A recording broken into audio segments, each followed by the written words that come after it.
నేను సినిమాలో ప్రకాష్ రాజ్ గారు ఉన్నారు, మీకేమన్నా నన్ను అడిగారు ప్రొడక్షన్ వాళ్ళు, మీకేమైనా ఇబ్బంది ఉంటుందా అంటే, సార్ నాకు అసలు ఇబ్బంది ఉండదు ఎవరితోటి. నా పొలిటికల్ అభిప్రాయాలు చాలా బలంగా ఉంటాయి. నాకు ఒక విషయం చెప్పాలనుకుంటే మొహమాట పడను, చెప్తాను. కానీ ఇంకొక నా యాక్టర్స్ కూడా అభిప్రాయాలు ఉంటాయి, దాని తప్పే లేదు. ఒక్కోసారి పర్సనల్గా అవుతుంది అది. అంత మాత్రాన సినిమాకి నేను ఇచ్చే గౌరవం ఏంటంటే, సినిమాకి నాకు ఎందుకు అన్నం పెట్టిన తల్లి ఇది నాకు సినిమా. ఈరోజు నన్ను కూర్చోబెట్టి నన్ను డిప్యూటీ సీఎం హోదాలో పెట్టింది అంటే అది సినిమా నాకు ఇచ్చింది.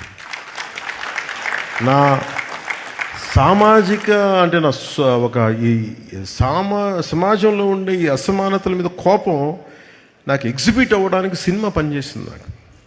అందుకే నాకు సినిమా అంటే చాలా చాలా గౌరవం. అందుకని మీరు ప్రకాష్ రాజ్ గారు ఉంటే మీరు యాక్ట్ చేస్తారా లేదా అంటే అస్సలు నాకు ఇబ్బంది లేదండి. నేను ఒకటే కోరుకుంది ఏంటంటే, సెట్లో అలాంటి టాపిక్లు పెట్టద్దని చెప్పిన అది ఒకటే నేను కోరుకునేదాన్ని. నువ్వు ఎందుకు ఇట్లాంటివి మాట్లాడితే కొంచెం ఇబ్బందిగా ఉంటుంది. Let him be professional, I will be professional. అస్సలు నాకు ఇబ్బంది లేదు. సో అలాంటిది ఒక బ్రిలియంట్ యాక్టర్ ప్రకాష్ రాజ్ గారు. We might have many differences. That's not an issue when it comes to cinema. అవన్నీ అది వేరే ప్లాట్ఫామ్లో మాట్లాడుకుంటాం.